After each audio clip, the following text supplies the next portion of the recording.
Una mesa que la vamos a alternar en inglés y en español. It's going to be switching between English and Spanish.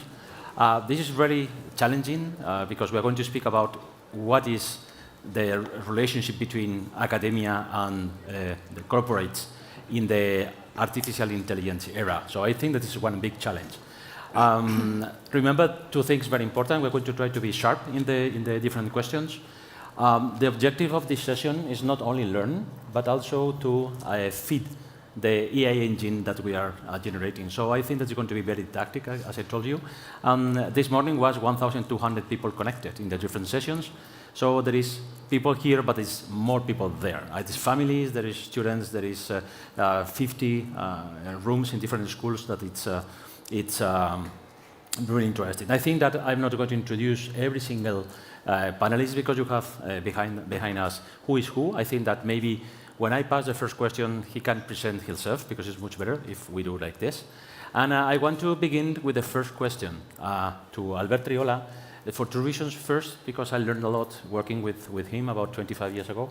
And the second question is that Albert was participating in the last Global Education Forum when we spoke about the challenging of higher education. So the first question to you, Albert, what is missing between academic and corporate relationship in the AI era? Well, good afternoon, right? So, I think pass mic, please. Yes. So good afternoon. No, not yet. Now. Yeah. Good afternoon. How long I have to answer that question? Yes. So I think it's a very important question. The good news is I believe that technology has been democratized. That means that the same technology that the big companies, the big telcos, the big banks have access, today, small medium enterprise have the same technology available. And it's the first time that this happens. So that's the good news. Everyone can access the same technology everywhere in the world. Doesn't matter the size of the company, the culture, the religion, anything. The second thing is that, and you and I were discussing earlier, is that there is a situation where innovation is about knowledge, and knowledge is universities or academies. So for me, the academies need to use more the innovation to be closer to companies. So we as Oracle, for example, we have different programs where we can provide technology to the universities to have access to educate the students, to educate teachers, all that stuff. But for me, what's missing, but I see some progress, is that how the universities can be using that technology to be much closer to the enterprise, especially to a small medium enterprise. So small medium enterprise, they have a huge potential, but they are not yet even thinking about the value of the technology can provide to them, the AI, the cloud services. And this is about simplification, it's about spending the time and the money on the things that brings value to their companies, because the rest can be managed automatically. For instance, in our case, our database, where everything is data today on AI, is autonomous. There's no people behind managing a database. Everything, the patching, the security, and the performance is being done automatically by the database itself. The applications, the ERPs, HCM, all the tools that the companies have today, they already have this technology, the AI embedded, where they can really bring value to their companies. And it's where the employees, they need to put the focus, not on technical staff today. So for me, is university is closer to a small medium enterprise. And the second thing is, today, every single degree should have AI embedded. AI is not about only for the techie guys. It's not about for engineers. AI is for everyone. So I see today, my company, we offer, for example, an ERP for CFOs. So the CFO can create automatically, autonomously, using Gen AI, the annual report. The CFO interaction with the annual report is using natural language. So once he's reading, he can ask, can you add what happened, what has been the impact on my results this last fiscal year, because I was missing a certain product for a period of time. And this interaction is natural language. Doesn't need to program anything. And he get the addition and say, okay, so can you put that in a graph? And the graph is being defined. So can you compare that in the previous years? And all this thing is being put in different bars, different years. So, and it's a CFO. I can give examples for supply chain. I can give examples of HR. I can give examples for any single position in any company. So for me, technology should be embedded in any kind of education degree, university or Spain, formación profesional, at any level. Good. I think that's something that Albert has said, that this is AI is a leveler. So it's allowed to every single university and every single company is like a safety car in the Formula One. Everybody is the same line, and now you need to be prepared for the next step. I'm going to jump to the university perspective, Khaled. You represent Carnegie Mellon University at Qatar, an education city. Do you think that the universities, two questions. The first thing is, they are always, everybody is using this approach at the same time, and what is your experience? How is Carnegie Mellon doing this approach to the corporate market in the AI era? Okay. So thank you. So two questions, I get double the time? No. Yeah. All right, so let me say, I think that one of the big things that we've seen over the years, and I love a lot of what has been said, but I'll tell you the flip side of things. I'd love to see a little more coordination between industry's expectations and the academic institution's perception of the role that academia plays. You often, when you talk to industry, the general impression is that industry want people who can join their institution and hit the ground running. And unfortunately, unless they are more mature industry institutions that are willing to invest a little further. But I cannot tell you how many times we get folks from industry saying, you know, why aren't you teaching them X? And you can change X over the years, all the way from PHP to HTML to something that. And we and them, we know that technologies change and evolve, right? We're not in the business, at least the good places, the good academic institutions, we're not in the business of making you pick up tools or platforms. We are the business of building your core in our minds. And we hope that that core gets appreciated and understood by, you know, we're still producing these people to the output, which is industry. We just came out of the session that stresses a lot on the importance of critical thinking. We all love what Ben said, that everybody claims to do it, and, you know, not many actually do it. But I go beyond that. I really think that academic institutions' roles now, beyond trying or claiming to try to embed more and more critical thinking, you know, problem solving, the standard set of skills that we talk about, I think what's equally important are some of the things that are softer but more difficult to embed, like tenacity, perseverance, teamwork. You all know what I mean by that, and you cannot shortcut these things. And they are so valuable that it's so difficult to teach later on. It's gradual, it takes time. A lot of times you have to just bump your head into something for so long until you understand what it means to build perseverance. Now, I'm saying all this because I feel that in the industry academic dialogue, we need to constantly be reminded again of that. Even in my chats with industry reps, I try to tell them, take somebody who would be an excellent long-term investment, like our Carnegie Mellon products, although often we don't need to try that hard to sell them, but in principle, this is a dialogue that we do have, and be willing to continue the next couple of steps of localized customization and education in a way that fits you, but rest assured we have done a really good job trying to build the foundation. And I say this out loud because it's important and we forget about it and industry forgets about it. And sometimes some academics will forget about it because we'll be sucked into, oh, let's go and work on the tools and let's work on all these hot things because, wait a minute, you know, there is still a lot of value in what we are trying to do as long as we keep our eyes on the ball. Having said that, I'll just comment, I love the last part that you mentioned, that you think AI should be part of pretty much everything we are teaching. We've been saying that for years. Carnegie Mellon is a heavy tech school. We've just been saying computational thinking should be part of everybody's experience and knowledge because, again, it builds on that core skill set that we are talking about. Computational thinking is essentially the new math in our minds. Okay. Good. If you don't mind, I would like to add one couple of things. Until now, we had hard skills and soft skills. Recently, I found a much better definition and are switchable hard skills, because hard skills are required, is changing very fast. And instead of soft skills, that something is called soft skills. It's like we are not starting in the right direction, but I read something like solid power skills, curiosity, empathy, listening, learning how to work in a diverse environment. And I'm more a fan about solid power skills as part of the education that you described earlier. Let me, I'm going to take this note and your comment, and then I'm going to pass to you, Charlie, from HP, responsible for education in HP, so it's good.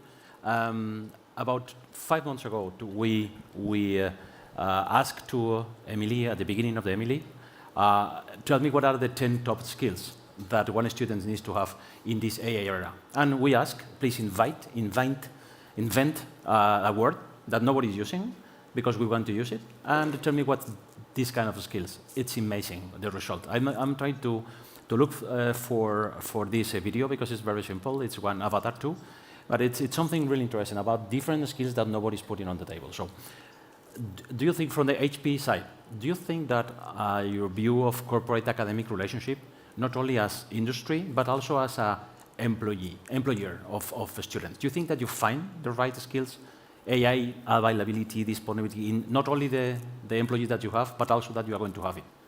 Could you tell me this? So I would say, or the experience that we have bringing in college interns, and we work, by the way, with academia around the world. We have a very robust pipeline through our internships and through recruitment with universities. I would say that we do the best we can to work with academia. We sponsor a lot of research projects. That being said, do I feel that the quality of the people we're getting in hits the ground running, to Khalid's point of view? I would say no. Quite honestly, no, it doesn't. Similar to the belief that when you leave secondary school, you're ready to go to university if you, interview. And I think there was a study done recently that said, 98% of secondary school teachers believe that secondary students are ready for university. And you then, interview the universities and they say, oh my gosh, no, it's only about 13%. And we see the first year of university really as being grade 13 to get them ready for university. We see the same thing coming from university coming into the workforce. We believe that they do have a good foundation, and I think that foundation has changed over the years, and the skill set that they come in with has changed over the years, but then we have to mold them into who we want them to be.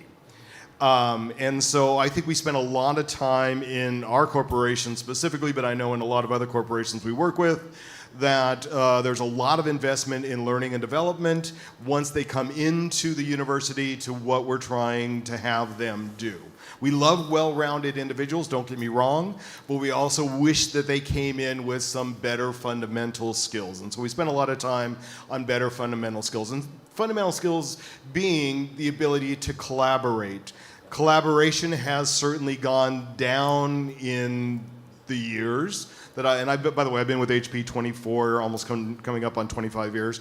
I think collaboration skills have dropped. The ability to work in teams has dropped. I think expectations of a student coming in has risen to a certain level that is maybe not achievable. I have a degree, I'm going to rapidly go up through the ranks.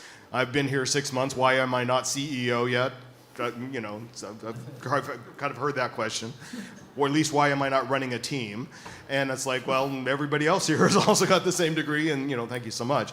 So I think that there is this gap, and I think that we as industry need to do a better job of relaying what those needs are, and then I think academia, quite honestly, needs to do a better job of quickly adapting to those needs, which academia never really does quickly adapt to, right? Academia is very slow in adaptation to corporation needs. I think that's going to have to change. I literally think that's going to have to change, especially in the world of AI.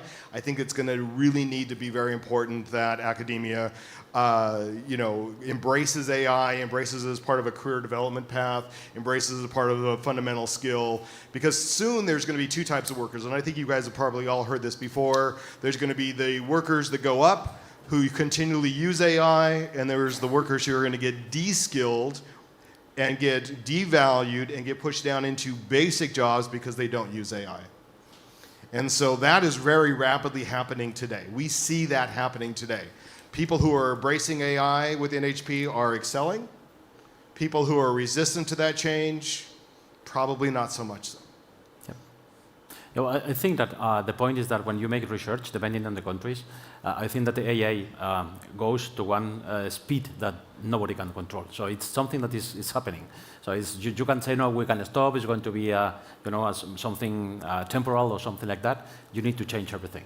So, and the point is that if you analyze in Spain, for example, some of the data is that 85% of the students are using AI in the different, in the day-per-day things. Only 68% of the faculty is using that, but only 54% is adopting a strategy on EA.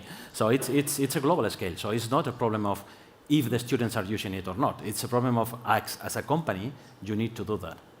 Well, and the one other thing I will say just really quick, and this is, again, I love academia and I spend a lot of time in universities around the world, even in, the faculty have not embraced necessarily technology, right? I've been to a lot of classes, and in fact I was at a maths class in Columbia University just before Christmas, and they took me to this maths class, and everyone was seated in this large auditorium type seating, and the professor stood up and wrote on green chalkboards with white chalk all of his mathematical, formulas for the class, used a big stick to push them up so everyone in the auditorium could see. There was not a single piece of technology used in that entire lesson.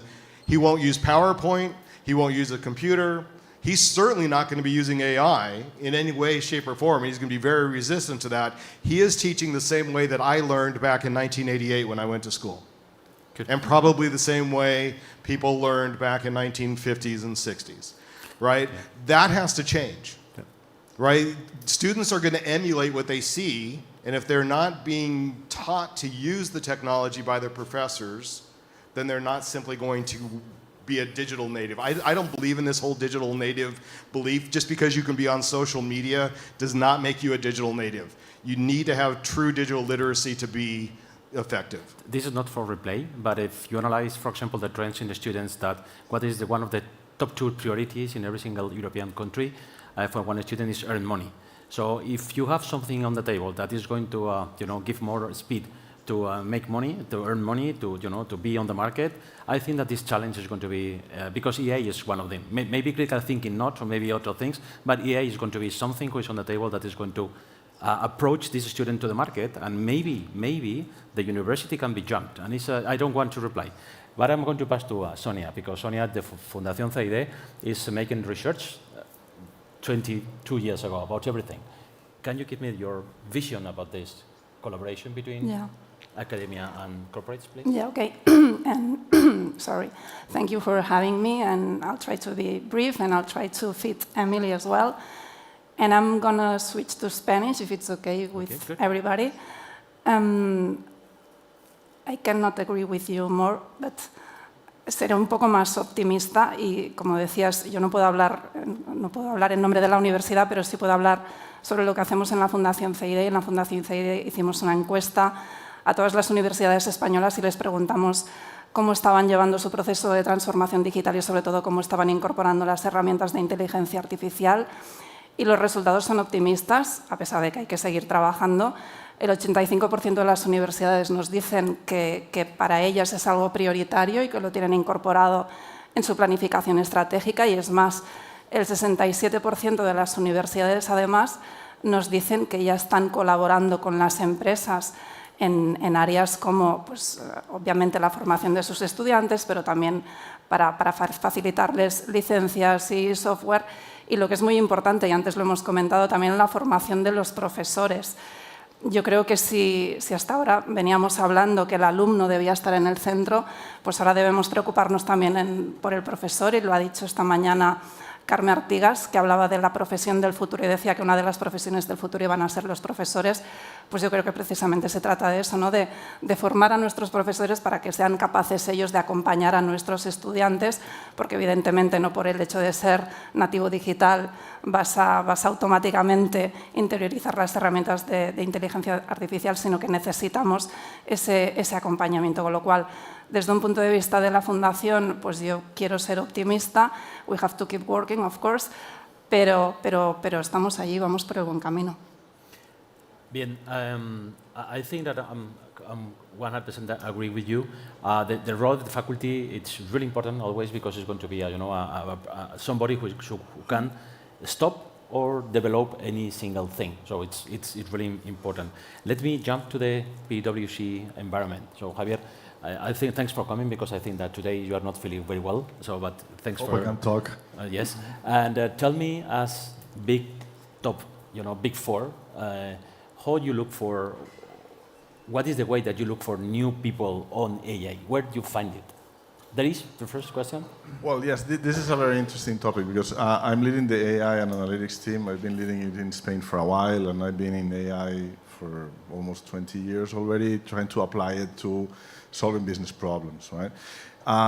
In the last years, I've seen an evolution on the profiles that we've been hiring, and I tell you, I am very much involved in the hiring process because at the end of the day, if I hire a good team, I'm going to do a lot better than if I just let somebody else do my job, right? So in the last maybe 5 years or so, what I have seen, let's say, a very significant change in the skills that the people have brought from university, and the change was that they were, before, they were used to, you went to a math class, just like that, I had the same chalk, green blackboard, and so forth, and then you have to train the new, what we call the new joiners in either Python or whatever, in order to start being productive, right? What we have seen in the last years is that they have been using the tools to perform their classes, their assignments, and their final, let's say, the final works or everything for maybe 3 or 4 years, at the same time that they were learning the basics. So if they were learning telecom engineering or math, or not so much math or physics, but the engineering profiles, we have seen this a lot, maybe other careers, we've seen this more recently, that they have been using the tools to perform their jobs. So when they come with us, it's like another project, and they already know the tools. Another very important thing that has been talked is that one thing is learning the basics, and you said it very well, that you have to learn how to talk with machines. This is learning programming in a broad sense. It doesn't mean learning how to do it in Java or PHP or whatever, right? And this is what we have been misled about, that programming is not language programming. I can talk, and I can talk in Spanish, in English, and some other languages, but talking is one thing, and transmitting a concept is one thing, and speaking a language is another. It happens the same with programming. Now we have programming in another language. AI prompting is programming in English or in Spanish, but you have to know how to talk with the machine. You cannot say, just do this, this, and that, and expect that some magic happens. And this is when the hype cycle is going to calm down. That people's expectation is that this is some sort of magic, that you can just talk to the machine and have a perfect answer, right? And you need how to talk to the machine, and this means have a basic, let's say, programming or whatever you want to call it, skills that comes with whatever discipline that you have studied, either math, physics, engineering, or whatever, gives you a basic set of skill sets that then you apply. But applying those skill sets while you are learning them, for me, is something that has already started, and this is where we have to put more focus on. Okay. Before go to Ryan, I think that prompting engineering is a profession, is a career that everybody wants to put on the table now. But I think that prompting questionnaire is another one. So I think that I have my family is journalists, all of them, and my daughter has recently finished 2 double degree, outstanding thing, #1 students and whatever, and is a journalist and communication, no? And tell me, Papa, I have a problem with you. No, you don't have a problem, because I think that we need people who knows how to make prompts, how to make questions to the AI in every single thing. But it's one window very small that we have today. I think that the next months everything is going to change. So this is the first thing. And another thing that you have said is that the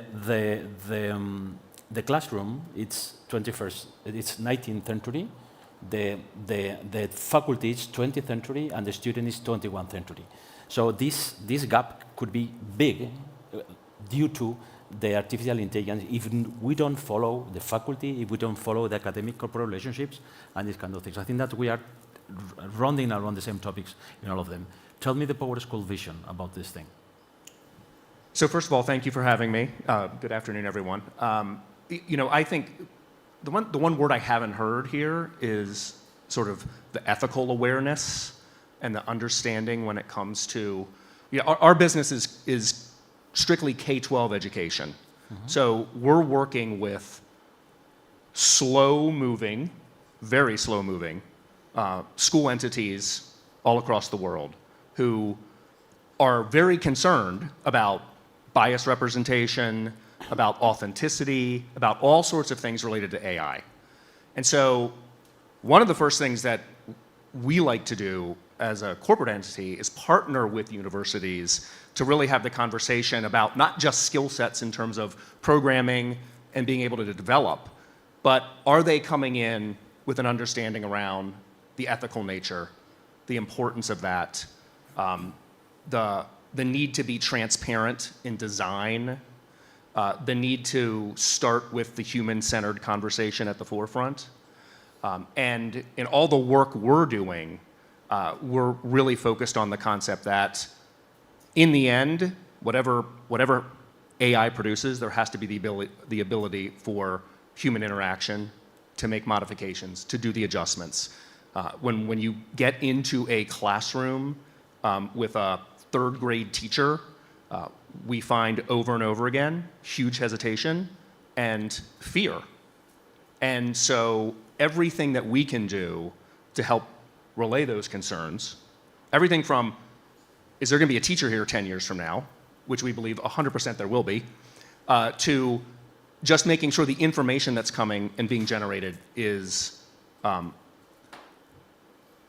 we can't eliminate bias, but is in a place that is bias reflective. So there's an understanding that there can be a communication between student, parent, home, administration. And so, I think when you connect it to higher ed, we certainly want all the skills coming out. We want you to be able to program. We want the highest skill set possible. We want everyone from Carnegie Mellon. We'll take that every day.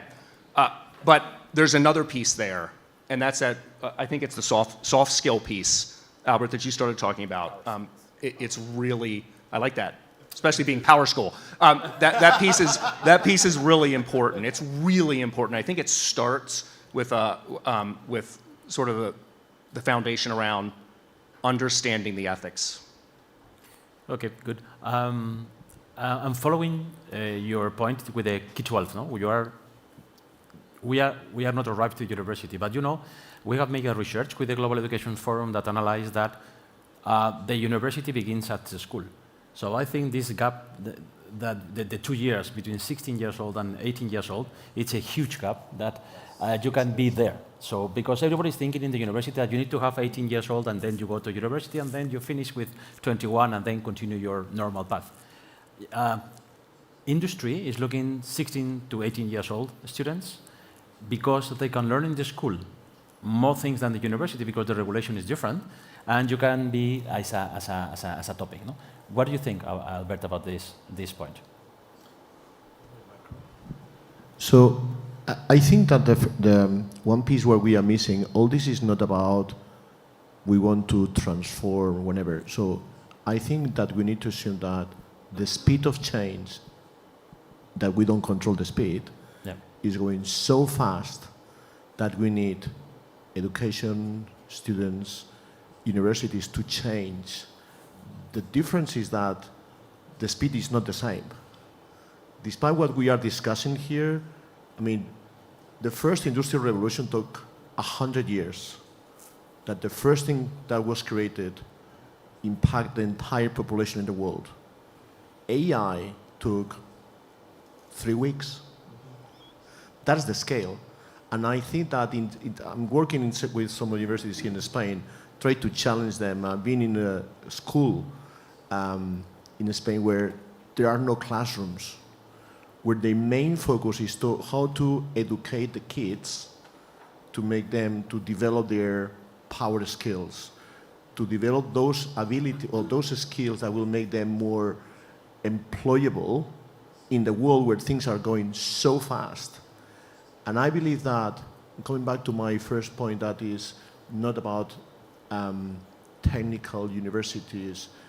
We have a program in Oracle in Spain called Reinventa Tech, where we are now on the second edition, that we basically go to the market, Spanish market, selecting women, no job, 1 university degree, English, and no idea on IT. We go to the market and find which profiles companies are looking for. Our job is to coach those women to obtain 1 certificate from Oracle and to get the job the day after. None of them have any IT background. So I believe that the common element, the skills they have, are those power skills. They have the appetite, they are willing to learn, they're willing to change, and they're really going really fast. So for me, it's maybe, I don't want to put in a trash what we are doing, obviously, on universities. I'm not an expert on that thing. But we need to reinvent to adapt to the world is going so fast, independently of what we decide here, right? And we cannot change that, unfortunately. Maybe we'd like to see things going a little bit more slowly, right? But I think that how to adapt to this change, how to make employees more capable or students more capable to adapt to all these changes. Because my dad is 95, he started doing a job, he retired doing the same job, his org didn't change, his processes didn't change in the entire business life. Now, in any of the companies that we are working on, maybe in 2 months, something has changed. The org, the process, the products. Yep. So we need to prepare the students on adapting to this really fast change. This connection between the academia or the universities with, we're going to say academia, no? Because not everything is it's universities, it's academia and corporations. There is a big issue of mindset generation. So I think that people need to understand what is this without fear. This is not going to replace my job. It's not going to be, the faculty replacement or something like this. Not at all. In every single industry is going to change. But I think that discussion, it's important that everybody needs to understand what is the EA. And I think that this event is one example that it's interesting. So tomorrow, this event has a second day internally for faculty, students, and families.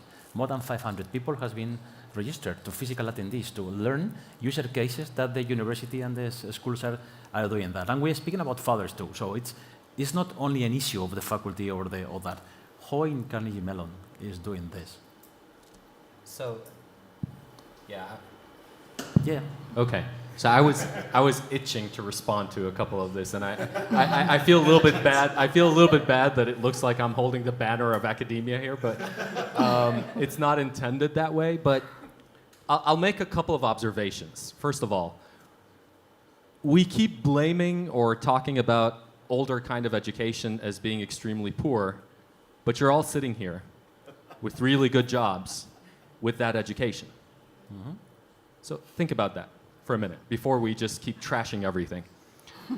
That's one. Two, one of the things, and I'm not saying this to push against that we need to change, but I do really want us to be mindful of the direction of the change and to keep our eyes on the ball, that to really differentiate between the means and the goal.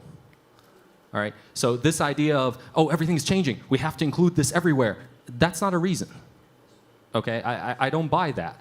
I like that you brought up the example of the classroom, I very strongly disagree with the initial perception of that. One of our faculty in this day and age who still uses the board, maybe not chalk, he uses markers, just won the best teaching faculty award by the current generation who supposedly loves technology. And there's a lot of research that shows how important writing and going on a board is to the learner, slow, that you actually get to organize your thoughts. So that for me was but it's an excellent example to be careful. There are times where you do need technology to enhance a bunch of things, and there are times where you do need to stick to some of the classic methodologies that research has proven and has shown that this is extremely conducive to appropriate learning.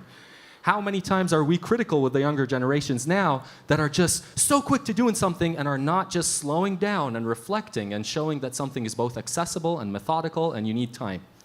You want people to hit the ground running, right? And you are right that there exists the gap, but we also want to produce people, and you keep hearing it, who will find a job 30, 40 years from now, which will need to do things that have nothing to do with what you're asking for today. So I can't give you what you want now, and I would be doing a disservice to those students if I were to give you exactly what you want now. And I feel very strongly, as you can tell from my tone about all this, but I think this is a very healthy debate because in the end, we are producing people who can contribute to the companies and to the industries that we have. And it is about finding that middle ground. It's about keeping our eyes on the ball. You ask me what we are doing. Back to, there are a bunch of core skills. Carnegie Mellon now has developed its view on its core competency skills, and we're going through a full revamp of what that means. A lot of this stuff very consciously includes soft skills. I love the term power skills. Where are we doing these in the curriculum? Being more intentional about it. Where is, you're absolutely right about collaboration and teamwork. It is, we just saw in our campus that this is not as good as where we would like it to be. Problem is I want to be able to assess you, so it's better if you work individually. We do need to do better. We are working on it. I think the big problem is we can afford to do that as a Carnegie Mellon. I like to remind people that we're not very representative of the full distribution of universities out there. And I think that is one of our biggest challenges, that you cannot take the top leading end institutions and what they're doing as indications of what is really being done elsewhere, and it is much slower than we would like. We are integrating computational thinking. You'll find people in business and biology and other majors that doing some computational thinking or a programming course is a must. You're absolutely right. It's about not that you can program. How do you actually take a problem, chop it up, be methodical about it? How do you even prompt an AI? I'll close with this. In my mind, and excuse my geeky analogy, I think we're in the business of producing general purpose LLM individuals. You guys should be in the purpose of fine-tuning it for what you need. And if we can keep that focus and agree on it, and we get your patience in knowing that you're not going to get, nor should you get, people who can hit the ground running. You'll get short-term gain, you will get a long-term loss. And we need to slow down and not just jump on, oh, the world's changing so quick, we need to change. Why are we changing for what? We need to be very mindful of answering those before we actually go forward with that. It might mean that we're slow. Too slow is bad. I think too fast is bad as well. Good, but it's a good point, because this table, it's about corporate and academia relationship in the AI era. No how to implement AI in my curriculum. So it's really interesting. Why? Because when you make the research for the students, 8,000 students, one of the main problems that you see is the well-being issues. And these well-being issues is the pressure that sometimes the student has when you say you are the future and the future in your hands. And the student says, I don't want to have the future in my hands because please don't put this pressure on me. No? And I think that the role of the academia can be regulate the demands of the market and the, how do you say, the stress of the students. Sonia, what do you think about this? I think that you are right. I mean, you cannot change fast, and because of there's a new technology appearing. I think universities, they need to give like a training in core knowledge, but also combining with all those new skills, power skills and soft skills, and then the student itself, themselves, they are going to be able to adapt to what the companies are gonna ask them in 20, 15, 30 years. I don't care, I don't know. But that's very substantial. It's not that universities need to change for no reasons. They need to change because the world is changing and because the society is changing, so they need to keep track of that. And of course, the speed or that velocity of change will be different depending if you are part of a company, of a university, or of a school, of course. But and we've seen before this morning the different knowledge curves of knowledge curves, yeah. Yep. So the velocity, the speed of changing will be different, but you need to keep trying. And apart from that, and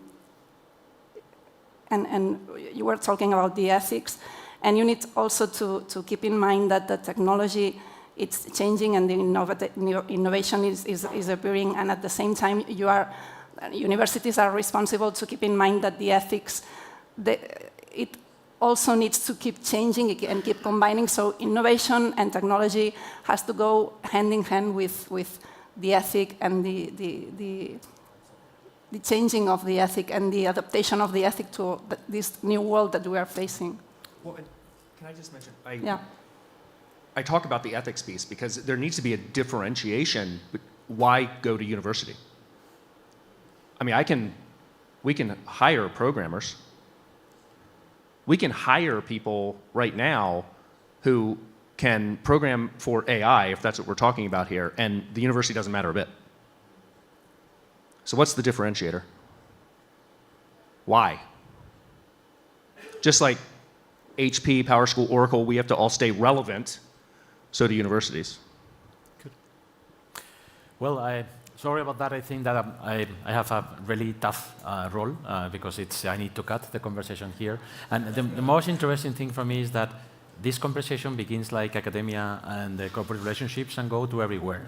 In relationship with the students, with the faculty, family, ethics, well-being, skills, power skills. Why? Because I think that this is a table topic. No? It's something that you can talk in your home at dinner time or whatever. Thanks for your time. It has been a pleasure for me. And I hope that you enjoy the roundtable, and thanks for your time. We will back here at 5:30 with a session with the students, because we are going to ask to the students what they think about this. And I think it's going to be challenging for all of us. Thank you. Thank you for everybody.